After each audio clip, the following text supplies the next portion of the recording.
शिष्ट स्वयं हो, दम रखता हो सबको शिष्ट बनाने का, क्षय करता हो दानवता, हद मानवता बिकसाने का, कार्य निरंतर करता रहता छात्र हित सध जाने का, ऐसे जन को हक है जग में शिक्षक कहलाने का। शिक्षक साथियों नमस्कार, मेरे चैनल एडुकेटर जी में आप सभी का हार्दिक अभिनंदन है। यह वीडियो नियोजित शिक्षकों को बिना शर्त राज्यकर्मी का दर्जा दिए जाने से संबंधित है, जिसके संदर्भ में मौजूदा सरकार के माननीय मुख्यमंत्री नीतीश कुमार तथा सभी शिक्षक संघों के प्रतिनिधियों के साथ बैठक कर विमर्श करने की बात कही गई है। किंतु आलम यह है कि अभी तक माननीय मुख्यमंत्री नीतीश कुमार की तरफ से कोई शिक्षक संघों को बुलावा पत्र नहीं भेजा गया है। किंतु यह भी खबर जोरों पर है कि इस माह के अंत तक शिक्षक संघों तथा माननीय मुख्यमंत्री के बीच होने वाले वार्ता की तिथि तय हो जाएगी। चूंकि सरकार अभी मंत्रिमंडल के विस्तार को लेकर व्यस्त है, इसलिए कुछ देर अवश्य हो रही है। अंदर खाने से खबर है कि मुख्यमंत्री इस बिंदु पर वार्ता करेंगे और इसका परिणाम भी सकारात्मक निकलेगा। वहीं शिक्षक संघ भी बिना शर्त राज्यकर्मी का दर्जा दिए जाने के एकमात्र मांग पर अड़ा हुआ है। यदि वार्ता नहीं होती है तो शिक्षक संघ पुनः आंदोलन करने को तैयार है और इस बार का आंदोलन बहुत ही जोरदार होगा। ऐसी सूचना आ रही है कि इस बार पूर्णतः तालाबंदी भी विद्यालयों में हो सकती है। आइए इस विषय बिंदु से संबंधित एक वीडियो देखते हैं जो बिहार माध्यमिक शिक्षक संघ के अध्यक्ष रघुवंश प्रसाद जी की है। उन्होंने इस विषय बिंदु पर क्या कुछ कहा है, आइए इस वीडियो में जानते हैं। जैसा पता है आपको, उन्होंने मॉनसून सत्र की घोषणा की चर्चा नहीं की थी। उन्होंने ये कहा था, जो हाउस में उनके मंत्रियों ने सूचना दी, ये कहा था कि 18 तारीख को जब बेंगलोर का काम हमारा समाप्त हो जाएगा और वहाँ से लौट के आवेंगे तो शिक्षक प्रतिनिधियों से विमर्श इस इशू पर करेंगे।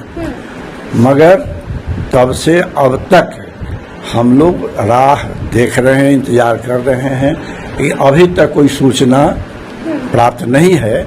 ऐसा हम लोग अनुभव करते हैं या महसूस करते हैं कि संभवतः वो मंत्रिमंडल विस्तार के काम में लगे हुए हैं, 1-2 रोज में इस काम को समाप्त कर लेंगे, तब हो सकता है हम लोग की याद आवे और फिर हम लोग की बुलाहट हो। हम लोग घबराते नहीं हैं। हम लोगों का काम है अपनी बात को सरकार तक पहुंचाने का इंतजार करना, करते हैं। उसका जो हम लोग का माध्यम सरकार को जनाने का है, आंदोलन का रास्ता, आंदोलन के रास्ते पर चलते रहते हैं और फिर वार्ता के लिए प्रयास करते हैं। अंदाज है हम लोगों का कि सरकार मुकरेगी नहीं। जैसा आश्वासन मिला है, हमारे साथ वार्ता जरूर होगी और कोई रास्ता निकलेगा। इसलिए उम्मीद हम करते हैं कि हाउस में ये पहला मौका है जब सत्ता पक्ष के लोगों ने भी हमारी मांग का समर्थन न केवल बाहर में किया है, हाउस के अंदर भी किया है और पुरजोर शब्दों में समर्थन किया है। तो उन लोगों की ओर से भी हम लोगों को यह आश्वासन प्राप्त हो रहा है कि निश्चित ही वार्ता होगी। हम लोग आशान्वित हैं कि वार्ता होगी और समाधान अभी तक कोई घबराने की बात नहीं है। अगर इस महीने तक उम्मीद हम लोग करते हैं, इस महीने के भीतर कोई न कोई तारीख को वार्ता हो जाएगी। और अगर वार्ता नहीं होगी, अगर वार्ता नहीं होती तो फिर हम अपनी बॉडी को बुलावेंगे, विचार विमर्श करेंगे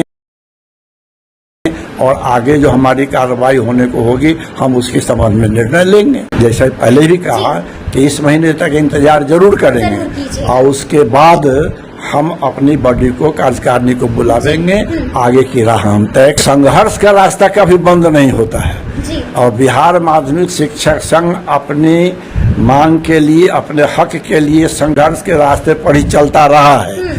तो फिर इस बार भी हम लोग उसी रास्ते पर आरूढ़ हैं।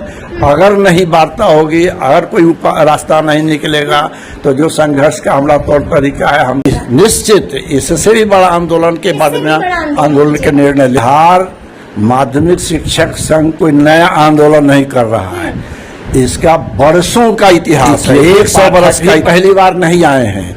एक से एक इनकी तरह दमनात्मक कार्रवाई करने वाले पदाधिकारियों को हम लोगों ने देखा है। और उन दमनात्मक कार्रवाइयों की परवाह हमारे शिक्षकों ने कभी नहीं की है। पाठक जी को भी देखा, आपने प्रदर्शन में शिक्षक भाग न लें इसके लिए पहले ही से धमकी भरा पत्र, धमकी भरे उनके आदेश निकलते रहे, मगर गर्दनी बाग का जो नज़ारा आपने देखा होगा, उनकी धमकी की बिना कोई परवाह किए हुए हजारों हजार शिक्षक आते हैं, प्रदर्शन करते हैं और अपनी आवाज़ सरकार तक पहुंचाते हैं। तो के पाठक की चिंता हम लोग नहीं करते हैं।